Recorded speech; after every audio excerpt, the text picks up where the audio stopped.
Capítulo 6. O ciúme e a solidão do autoabandono. A solidão paradoxal, ansiedade e ciúmes. Sabemos que todo ser humano vive num cárcere virtual. Entendemos ou percebemos o comportamento deles pelo processo de interpretação da realidade, e não pela realidade em si. Conhecemos o outro a partir de nós mesmos. Se não aprendermos a nos desvaziar de nós mesmos, nossas interpretações terão muito mais a ver conosco do que com nosso cônjuge, nossos filhos e alunos. É mais fácil nossas interpretações serem distorcidas do que se aproximarem da realidade emocional dos comportamentos que estamos interpretando. O ciúme é uma grave e velada distorção do processo de interpretação, uma verdadeira armadilha mental. De todas as palavras que podem definir o ciúme, nenhuma se aproxima tanto de sua arquitetura quanto o autoabandono. Toda pessoa que tem ciúme se autoabandonou, pelo menos nos momentos de ataque de ciúme. Quem tem ciúme tem um eu com um baixo nível de sociabilidade consigo mesmo. Embora possa conviver tranquilamente com outras pessoas, tem também baixo nível de amor próprio. Precisa de atenção do outro para tentar diminuir o déficit de atenção que tem para si. O ser humano, como vimos, é um ser inevitavelmente social. Mas algumas pessoas têm uma necessidade maior de se socializar, de ter alguém a seu lado, pois são mais sensíveis à solidão. O ciúme é uma tentativa exagerada e doentia de superar a solidão. Quem tem ciúme é profundamente solitário. Ainda que viva rodeado de pessoas, os ciumentos desconhecem essa tese. Se as pessoas que amo me abandonam, a solidão é suportável, mas se eu mesmo me abandono, ela é intolerável. É ótimo que quem amamos nos afague, porém há mais mistérios entre receber carinho e viver em função deles do que imagina a vã psicologia dos romances. Ao longo de mais de 20 mil sessões de psicoterapias e consultas psiquiátricas que realizei, descobri que todos somos grandes roteiristas no teatro psíquico. E nosso verdadeiro desafio é escrever comédias, não peças de terror, ou seja, ter romances nas relações asfixiadoras. Jamais podemos esquecer que a tradução inconsciente do ciúme é: estou tão pobre de mim que procuro me enriquecer no outro. Estou tão carente de mim mesmo que procuro o apoio desesperado no outro. Resolver essa equação emocional é fundamental para se ter uma mente saudável. Não se isole. Muitas pessoas se autoabandonaram, embora não tenham consciência disso. Baixa autoestima, timidez, anorexia, bulimia, vigorexia, preocupação excessiva com a imagem social, sentimento de vingança, raiva, inveja e, em destaque, os ciúmes são sintomas evidentes de uma pessoa que se autoabandonou. Só uma pessoa que se autoexcluiu tem tamanha carência. O suicídio é uma forma solene de autoabandono. Mas quem pensa em desistir da vida, na realidade tem, como já manifestei em outras oportunidades, fome de viver e de construir pontes para alcançar os outros. Milhões de leitores têm se utilizado das ferramentas que criei para não se autoabandonarem, para deixarem de ser vítimas de suas mazelas socioemocionais e se tornarem minimamente autores de sua própria história. Quem se abandona asfixia o autodiálogo, contrai o prazer de viver e o relaxamento. Uma das principais formas de viver a solidão do autoabandono é, como citei, cobrar-se excessivamente. Ser pouco tolerante com suas falhas e seus limites é ser seu algoz. Não dar risada da sua própria estupidez e suas incoerências é como ser autopunitivo. Bom humor é fundamental para construir pontes com sua própria personalidade. Uma pessoa pessimista tem muito mais facilidade em nutrir seus vampiros emocionais. Há pessoas que passam décadas com medo de avião, de falar em público ou de elevador, e nunca dialogaram sistematicamente consigo mesmo. Nunca se perguntaram por que sou escravo desse medo, quando ele surgiu, ou por que ele surgiu, como ele me controla, como me reeditar as janelas do meu cérebro que me financiam. Se você não gasta alguns minutos diários fazendo essas indagações, não terá chance de reescrever sua história. As sociedades modernas tornaram-se um canteiro de pessoas frágeis, sem resiliência, sem capacidade de filtrar estímulos estressantes, enfim, sem habilidade para trabalhar o coaching emocional. Não é sem razão que há uma explosão no número de doentes psíquicos na era da indústria do lazer, da internet, do acesso à informação. Era de se esperar que nesta era tivéssemos o maior número de pessoas mentalmente livres e emocionalmente saudáveis, mas estamos diante de uma enorme safra de pessoas doentes. Era de se esperar que tivéssemos uma geração de mulheres mais saudáveis e felizes, mas estamos diante da geração mais triste e com maior baixa autoestima que já se viu. Cerca de 70 milhões de pessoas, grande parte das mulheres jovens, desenvolveram anorexia e bulimia. Apenas 3% das mulheres se veem realmente belas em muitas sociedades. No Brasil, um país aparentemente tão festivo, há milhões de mulheres que sorriem por fora, mas choram por dentro, e travam uma verdadeira guerra com o seu pior inimigo, o espelho. Solidão criativa. É importante ter algumas doses da solidão social, ou seja, se afastar em certos momentos da agitação social e se reconhecer dentro de si mesmo, para se relacionar consigo mais intimamente. Interiorizar-se, refletir sobre a sua história, reciclar o ciúme, a inveja, as mágoas e se reconciliar com seus sonhos é fundamental para libertar o seu imaginário e se reinventar. Muitos pensadores, escultores, artistas plásticos e filósofos, assim como religiosos, têm necessidade vital da solidão criativa.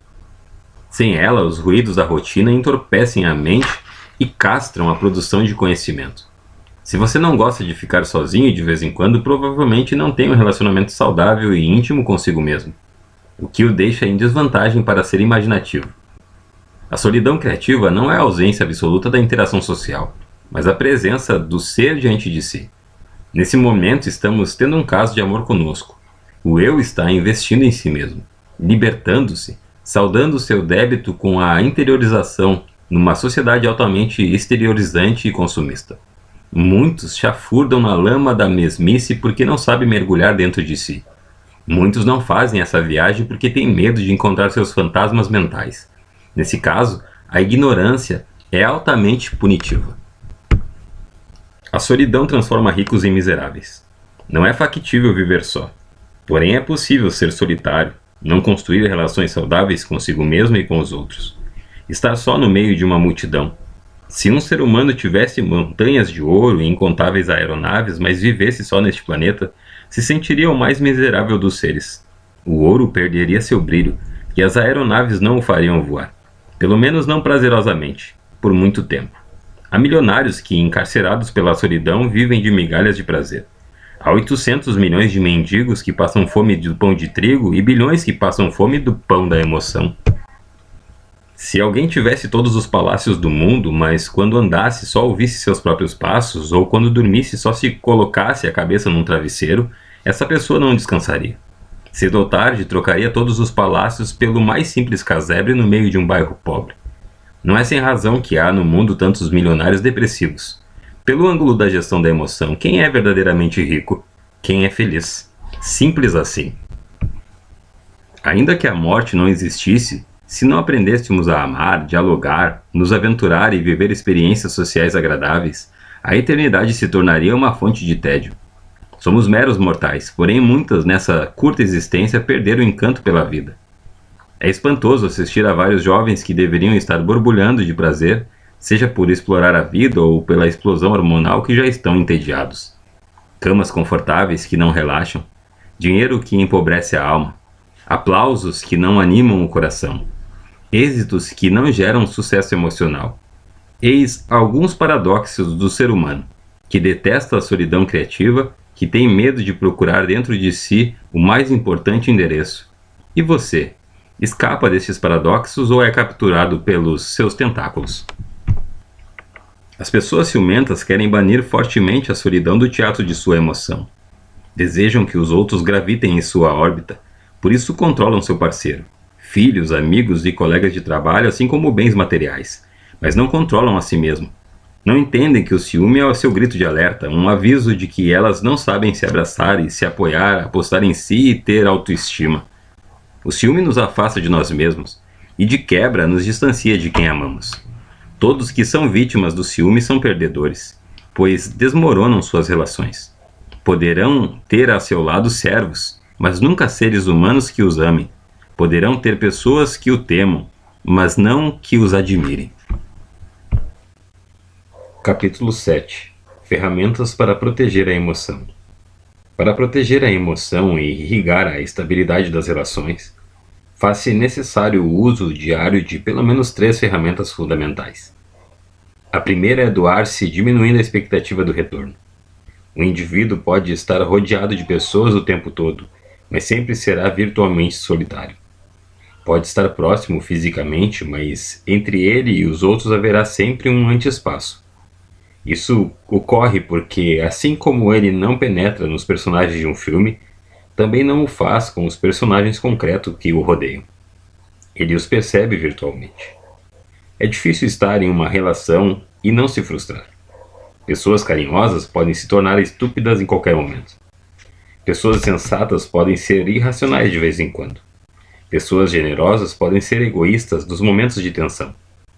Pessoas que não têm autocontrole podem vir a se tornar ciumentas se cultivarem o medo de perder. Em alguns momentos você também vai frustrar, ser incoerente e ter atitudes egoístas. Por isso aprenda a doar-se sem receio para os filhos, o parceiro, os amigos, mas diminua tanto quanto possível a expectativa de retorno. Quem cobra retorno dos outros, ainda que merecido, pode mergulhar numa fonte de frustração. Quem espera que os outros paguem a fatura no mesmo valor dado torne-se-á, como vimos, um agiota de emoção. Deve haver retorno, é claro, mas ele deve ser espontâneo. Quem cobra demais sufoca. Quem espera em excesso o retorno terá ataque de ciúme ou crises de decepção. Fica mais barato e suportável aceitar as pessoas do jeito que são, sem esperar que correspondam às nossas expectativas. No segundo momento, podemos ajudá-las a se reciclar. Se aumentarmos os níveis de exigência, a relação poderá pouco a pouco ficar insuportável. Belos romances não se destroem quando os amantes tropeçam nas grandes montanhas, como a traição, mas nas pequenas pedras. Uma jovem me disse: Dr. Cury, casei-me com uma pessoa muito difícil. Dei um passo para trás e ela, ansiosa, continuou: pense numa pessoa complicada. Você que é um psiquiatra não suportaria viver 5 minutos com ele sem perder a paciência.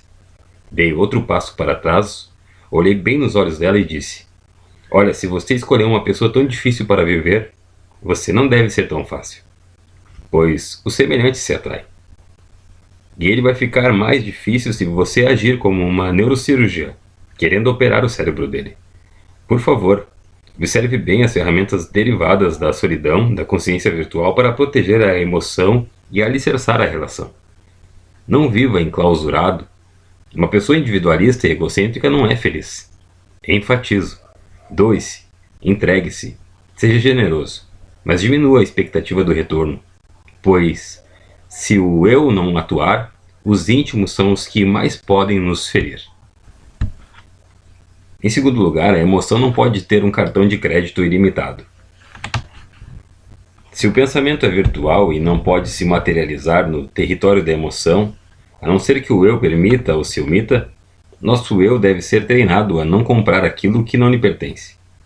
A tese do eu deveria ser: podem me caluniar, me injuriar, me ofender, ter ataques de ciúme, porém não vou comprar o lixo social.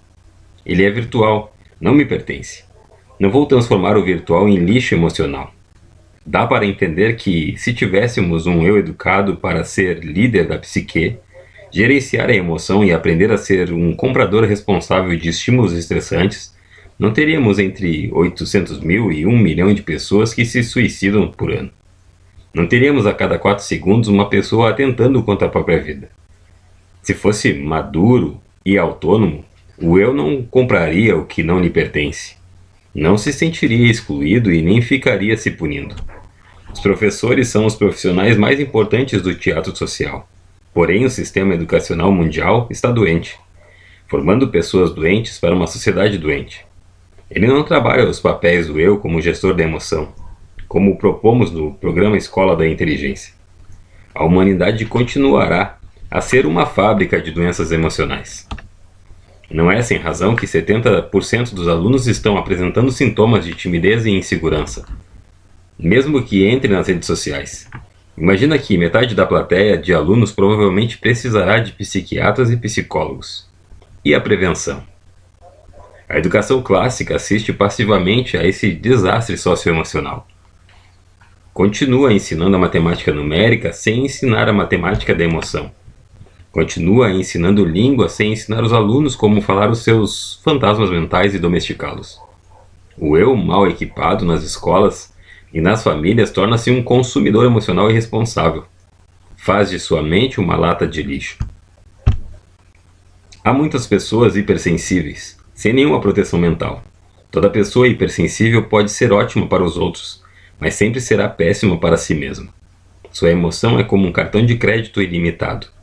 Quando recebe um olhar atravessado, ela o compra e paga caro por isso. Uma crítica é absorvida com rapidez e estraga sua semana. Qualquer ofensa é vivenciada sem nenhum filtro e estraga seu mês. Uma traição interfere em toda a sua vida. Quem tem ataques de ciúme é um péssimo comprador emocional.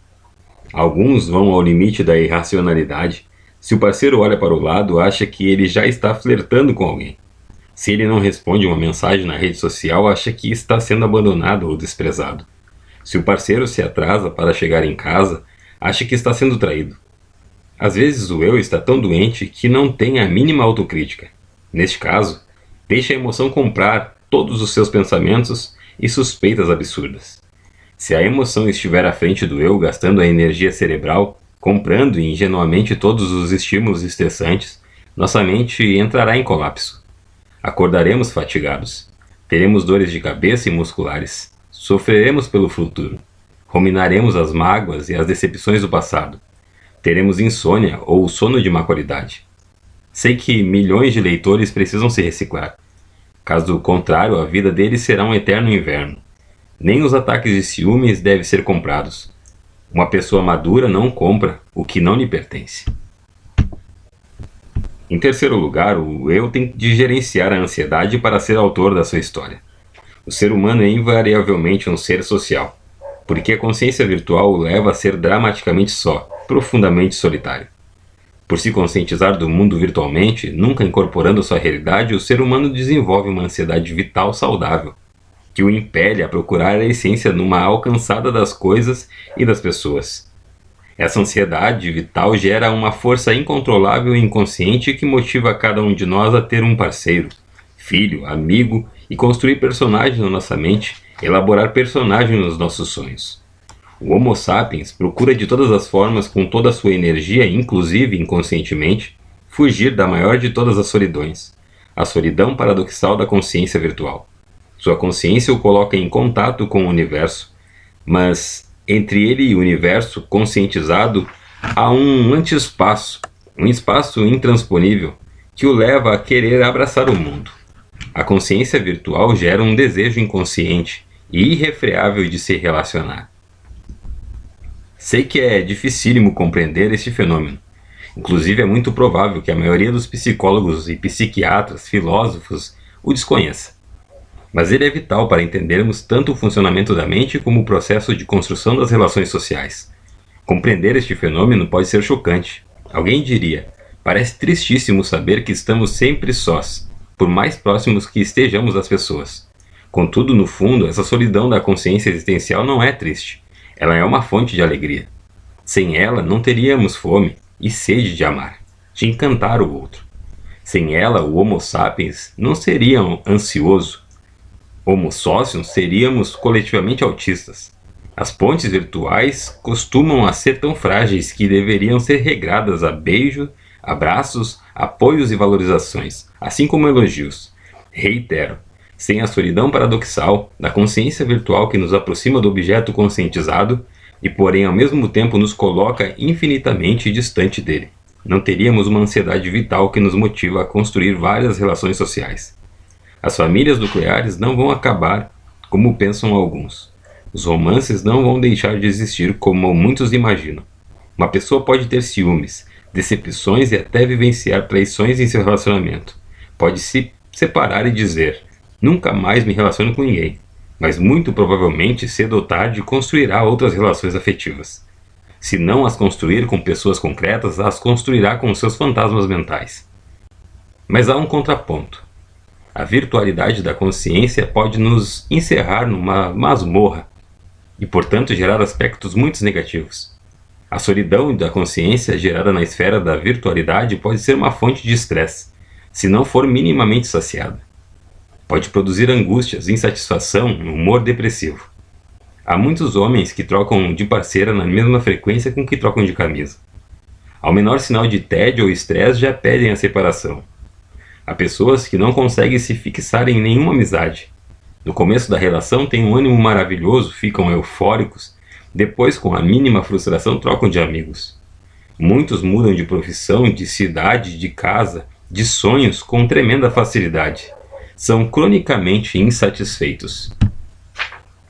Quem não tem estabilidade nas relações sociais não tem estabilidade emocional. Sua ansiedade vital é exagerada, tornando-a doentia. Está sempre procurando algo ou alguém para saciá-lo, sem entender que o buraco é mais fundo e está mais perto, dentro dele mesmo. Vive numa masmorra virtual. Não sabe se entregar, amar e se doar, ter projetos estáveis e profundos. Nem sempre são os traumas ou janelas killer que causam tal instabilidade. Ela pode ser causada pela disfunção do eu. Um eu que não é protagonista, mas dirigido pelos estresses da vida, não terá autocontrole.